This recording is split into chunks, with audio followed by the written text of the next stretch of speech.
guys, welcome back. So today is going to be just my 36-week pregnancy update. I say just because the other ones have covered 2 weeks time.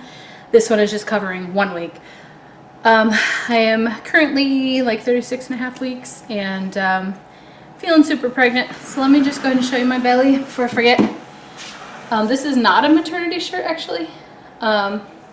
It's just like a flowy shirt. Yeah. I am super duper round. My belly is like huge. And definitely droopy, but I feel like that's just, you know, because I was big before. Ooh. So I have not dropped. Belly's still high and round.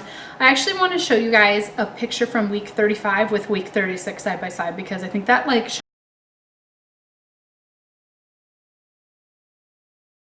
shows I've grown a lot.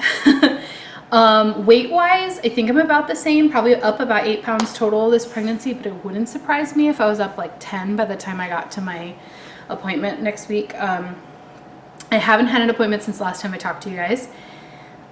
Still out of breath. Still my hands go a little bit numb, but nothing like last pregnancy. So I still wear wrist braces every night to bed. But I haven't had to wear them like as much. Like before it was like I had to, and I had to go to physical therapy and I had to do my exercises at home. Like I had to. But this time around it's like I could kind of ignore it, you know, just change positions and my hands will come back. They just fall asleep a lot and they tingle. But they're not like excruciating. Do you know what I mean? Okay. Let's see. I'm seriously out of breath. I feel like she's like really high. Like she's just hanging out up in my ribs. And I'm like, get out. And my doctor actually told me, he's like, it's okay to like, if they're in a place that's hurting you, you can kind of like press them, like just gently kind of encourage them to move a little bit. Like not like, you're not going to try to do the external cephalic version or whatever where you like completely rotate the baby head down, but you can kind of like encourage a little bit.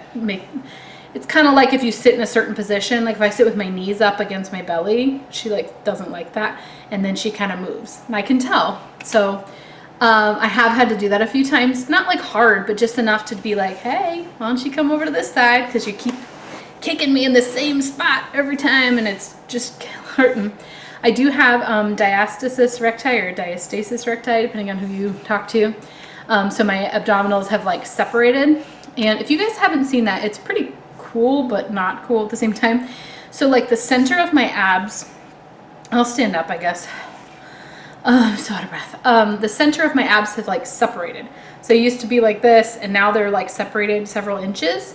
And so when I use my abs, you can tell that it's almost like coney, like that part sticks out and then the sides go in.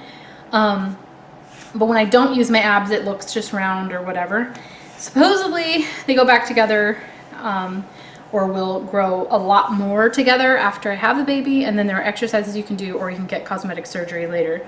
But hopefully I won't need to. I just was bummed when I look at like the reasons of people who get them. It was like women over 35, women who have really large babies, and I'm like, I hope I'm not gonna have a really large baby. But you never know. At this point in pregnancy, she, in theory, if we go by like the ultrasound that we got, which of course we know is approximate, and her percentages were the same as my daughter's, using that as like a basis, I'm sorry guys, I'm really struggling, then I could say that she's probably almost 7 pounds now. 6 pounds and like 6 pounds and 14 ounces, maybe about 7 pounds. Now, like I said, all approximate, who knows, but she's nearly her birth length at this point, even though she's still got 19 more days, or, you know, just about. She could be like, instead of 20 inches, she could be 18 or 19. So she may not grow very much more in length, but she could pack on another 2 pounds, 3 pounds even, in the next 19 days. I do definitely count. Like, I'm not gonna lie. I've got a widget on my app, like on my phone screen, home screen, that says 19. And I'm like, oh, it feels different because now that it's like under 20, it's nice. And then I also, oh, I just dropped my phone. Nice.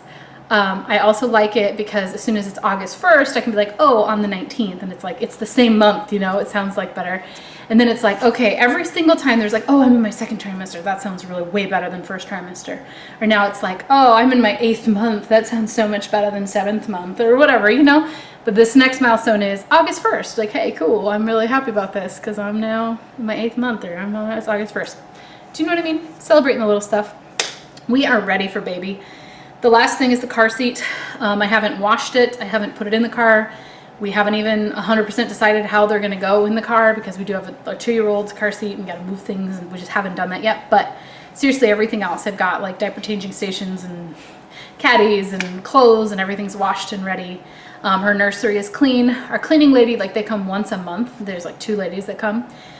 They come once a month, and they came yesterday. So that's like the last time that they're going to come before the baby is here. And her nursery's like beautiful, like clean, vacuum, dusted, like everything is perfect. Now my 2-year-old gets in there, give her 5 minutes, she'll pull all the books off the bookshelf, clothes out of the bins underneath the changing table. Like, I know it's not going to stay perfect. She throws the pillow from the rocking chair on the ground. She always gets the blanket off the back of the chair and pretends, and she wraps it around herself or makes herself a bed on the floor. It's fine. Like, I don't really care, but you know, we did move our bed down another couple of feet, and that gave us the ability to actually recline the little rocking recliner chair thing that we have for me to nurse in and stuff. I just like having my feet up, especially after a C-section. You do swell. And so I just wanted to have like a place to really relax. And I don't nurse in bed, like, ever, because I know the tendency is to fall asleep. And I know babies who've like fallen out of bed and the moms have like dropped them. And I can't let myself. But like, if I'm in a recliner and she's on my pillow and I'm leaning back, so if she fell, she would fall into me, like, I feel a little bit more safe sleeping. Or like those 3 a.m. feeds, you know what I'm talking about? If you have a newborn, if you had one before, you know what I'm talking about. Like, you are so tired, and it's like, I just need a safe place, you know, where if I nod off for a second, like, I'm not going to drop her. And, you know, the way down from our bed is, our bed's like here, you know, like, well, you can see it. That's my bed, and that's my dog. Say hi, Penny. That's Penny. So yeah, like, it's a far drop, but from the recliner, it's like a lot lower, and I don't know. I don't want to drop my kid, obviously. I'm rambling. You know what I'm saying. Anyway, so that's done. House is clean. The house was cleaned yesterday. So like I said, baby's not here for 19 days. By the time the baby gets here and I get home from the hospital, will be like 22 days, probably 21 at the minimum. And so we'll be like a week out from our next cleaning. She comes every 4 weeks exactly on Tuesdays. So we'll get home from the hospital, just for reference. Like, we'll get home from hospital if I have her on her like C-section date on a Wednesday, and then the cleaning lady comes the following Tuesday. So it's not like we really have to live in this filthy house, but like, I'm not planning on mopping unless something gets dropped and it like needs to be picked up. I'm not planning on scrubbing the toilets again. I'm not planning on doing windows or glass and cleaning my fridge and polishing my stainless steel. No, none of that's happening, I'll be honest. So I'm not cleaning the bathtubs. I'm not getting on my hands and knees. I'm not doing oven cleaning. I'm not using the harsh chemicals. I'm just not going to do it. So hopefully it stays relatively clean. And I mean, anything that has to be done, we'll do. Like, if you drop something and it needs to be cleaned up, obviously we'll sweep and mop, or my husband could do it, but I have no intention of doing it. What else? I have written a list of meals that I like postpartum in restaurant, like exactly what I would order and how I would order it. And I'm a special orderer. Sorry. I worked in a restaurant. Like, I am not a jerk about it, but I like know exactly how I want things. Extra this and none of that, add this, you know. And so I've written it all out because people ask me, and I know they're going to ask me, and my husband has asked me, and my mother-in-law has asked me, and she, you know, is the one who's going to cook for us then since they live here. I cook like 5 nights a week for the family. That's just been our like arrangement since they moved in January. They have their own like 3-bedroom house basically in our basement with a kitchenette, but it's not like a full kitchen. They don't have an oven. And so I cook 5 nights a week, and then we all have dinner together. They do their own breakfasts and lunches downstairs. They have like a toaster and a crock pot and a, you know, electric skillet and a fridge and stuff, but they don't have like an oven and a stovetop, you know. And so I cook 5 nights a week. So she said when the baby comes home, she'll be cooking most nights just to like, you know, till we're back ready to be on our feet. Now I'm planning on taking 8 weeks off. I got all that squared away with my HR. I got it all squared away with the insurance company. I know the number I've got to call, the claim ID, like I've got to give them when I call and say I had the baby. So yeah, I have one more like one-on-one meeting with my boss before I go out. And that is only 12 more work days that I work. So my last day of work will be Friday, August 16th, and then I have the baby Monday, August 19th in theory. So 12 more work days. I'm trying to wrap up some stuff, and I'm starting hopefully today or by end of the week a like an email draft that will be all the people that, you know, all my projects I'm working on, who are the contacts, any important information and updates, so that in the event that I like my water goes all of a sudden and I'm 37 weeks, I just have to like do a couple of notes and press send and just send it to my boss and my coworkers, anybody who's going to have to cover these tasks for me. So I'm trying to like get that started because I don't want to be one of those people who like goes out unexpectedly. Like at this point, it isn't unexpected. Like if you're over 37 weeks and you go into labor, you can't be like, oh, I was so shocked. It's like, okay, but you've had 37 weeks, you know what I mean? 36 weeks to prepare. So I don't feel bad for you. Like the fact that people are like, oh my gosh, I haven't bought a car seat and I'm 37 weeks. Like on this Facebook mommies group, I'm like, you haven't bought a car seat? You could have had your baby at 29 weeks. Realize that? Like you could have had your baby at 32 weeks. Like, I don't know. Like the negotiable things, like cutesy little headbands and swaddles and stuff. Like if you don't have them, it's cool. Like whatever. But like a bed or a bassinet, they're like, I don't know. What should I get a bassinet? It's like you haven't thought about where your baby's going to sleep. You're 37 weeks, you know. Some of these women, I'm in an August due dates group, and some of these women are due, like I'm due technically August 25th, but my C-section is scheduled for 39 weeks and 1 day at August 19th. But some of these women are not due August 25th. They're due like August 3rd. And they're like, okay, so my husband and I have been talking and we want to buy something for our baby to wear. Or we haven't bought any clothes. I'm like, how do you have no I mean, I don't know. Anyway. I'm just a pre-planner about everything, not just baby. So it doesn't make sense to me. I can't fathom how someone could be so unprepared. But you always remember something that like you didn't remember. And then all of a sudden it like clicks and you're like, oh my gosh, I never bought blank. You know what I mean? So I'm trying to be that person who's like so planned and prepared. And then of course, you know, everything's not going to go well. You're going to forget something. It just is what it is. So I'm trying to prevent the preventable, and then I'll go with the flow with everything else. Like last time, emergency C-section. I'm like, all right, well, I couldn't prevent that, and I did what I could, and that's that, and I accepted it. But yeah, so another thing that I've been like majorly suffering from is hormones. I've been like crying, like every night after we put my daughter to bed, or not every night, but frequently this last week or two. I've been crying to my husband, like, I'm not ready, or I'm so ready, or it hurts, she's kicking me so hard, right where my abs are separated. Oh, I never did show you that, by the way. So like right here, let me show you, like the center of my stomach, my belly button has not popped out yet, by the way. But yeah, this part in the center, it's like where my abs are separated. I'm gonna try to lean back and see if you can see it. Do you see how it like, it's popping out? Yeah, my abs have separated. Not the best demonstration, okay? Just no, they're separated. My doctor confirmed it. Anyway, but I've been suffering from like anxiety and like over-prepared where I'm like thinking about all these worst case scenarios, or I watch a YouTube video that talks about what I should do to be prepared for baby, or like my C-section horror story, or somebody who had a reaction to something, or somebody recommendations, and then I get sucked in and I'm like on a rabbit hole and I just can't stop for hours, and then I like have nightmares about like the baby being born, and then like bad things happening, and it's bad. I don't normally have this. I think it's just like, I'm ready. Let's do this. Obviously I'm going to keep cooking her as long as I can. 19 more days is fine with me, but you get me? Like it's hitting me emotionally and mentally. Like my subconscious is even thinking about baby a lot, and it's not good. It's really distracting though, because she's moving so much and she's huge, like giant in my belly, and my stomach will just go, you know, like that's what my stomach is doing. So if I'm like trying to work, I'll just look down and my stomach's like putting on a show. It's pretty cool. That's odd.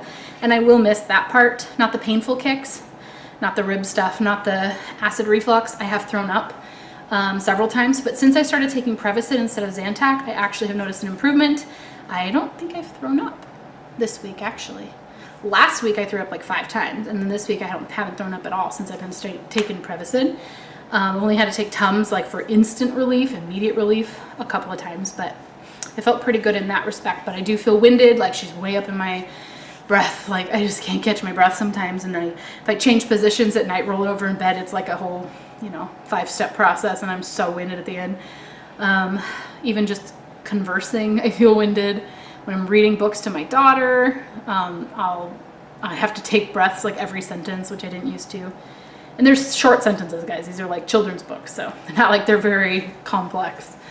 Yeah, I am starting to think about routine with the 2-year-old and how her routine's going to change, and if we should start changing it now so she doesn't blame the baby on the change, blame the baby for the change. Like, for example, at bedtime, my husband sits in the chair next to her bed. There's only one chair, and I lay in her bed with her twin bed. I lay like on my side, and then he holds the book, and then we both take turns reading to the 2-year-old.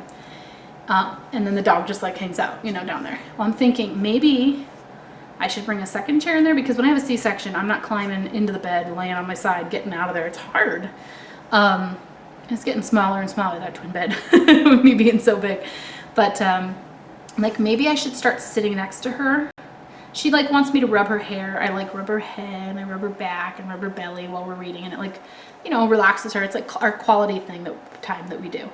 So I'm thinking, I don't want her to blame the baby if I can't do it. And it's not that she needs both parents to put her to bed. She's a big girl, but she just always has had both parents put her to bed. We're always home. Now, maybe like when I was traveling for work, or if I had choir one night a week or something, my husband would do it instead. But pretty much, like I would say 95% of the nights she's been alive, both of us have been here to put her down for bed. And so if the baby allows it, I would still like to be a part of that bedtime routine. And we can take turns. He can do it or I can do it if, needed. But I want to try, but I just know that after a C-section, I'm not going to be able to climb into her bed and then get myself back out. That's not worth it. So stuff like that. That's just one example of things that I kind of want to change routines 19 days before baby, for example, so that when baby comes, she's not like, you never lay in bed with me anymore. It's like, well, I didn't, I haven't for weeks. So there's just other instances like that. Like I asked my big sister who had two C-sections, and I asked her when she was having her second, do you have any advice for me now? Like now that she has her second's like the same age as my daughter too. And she said, stop picking her up now. Stop lifting her onto your lap. Stop putting her into her high chair, her car seat. Make her start climbing in herself. Make her climb up to you onto the couch. Don't pick her up. And it's like, oh yeah, she can climb. She's 2. Like she's a climber by nature. But that is one thing that like your 2-year-old, 2.5-year-old, or whatever, they resent you. They resent the baby because things have changed, and they blame the baby for that change because you're not willing to just pick them up all the time. And it's like, if you do that change before baby and just make that a thing, like, oh, you climb into your high chair by your booster seat at the table. Mommy doesn't lift you. You climb into your own car seat while mommy's loading the baby. Like, I don't have enough hands, and even so, if I had enough hands, I'm not supposed to be lifting 34-pound child right after I had a C-section, or for weeks after I had a C-section. So I think she's right, and that's something I want to start like implementing, is not lifting the 2-year-old so much, because I'm not supposed to do it now at this pregnant, but also I can. Like you do it. You're a mom. You're like, get into bed, plop, and you just put them into bed. You don't even think about it sometimes. So I'm going to try really hard to like not, because after C-section, I don't want to accidentally like forget and do it, or have her think it's the baby's fault that's why mommy's not lifting her into her car seat anymore. But yeah, there's just several examples like that, car seat, high chair situation, where I should just stop lifting her. And I'm trying to train daddy on a few things that I normally do for our 2-year-old. Sorry, I'm going to change positions here. Pick up my phone that I dropped. I just want to like train him on some things. Like I have her clothes set out in order. I hung them on the hangers, and the shirt with the pants, and the dress with the bloomers and stuff in order of how I want them worn. And I mean, I've done that for a long time. Like that's how I pick out her clothes for the week, and then I put them on there. Sometimes several weeks in a row. And she currently has like 3 weeks or maybe even 4 weeks of clothes hung on the hangers with the coordinating shorts, and everything is ready.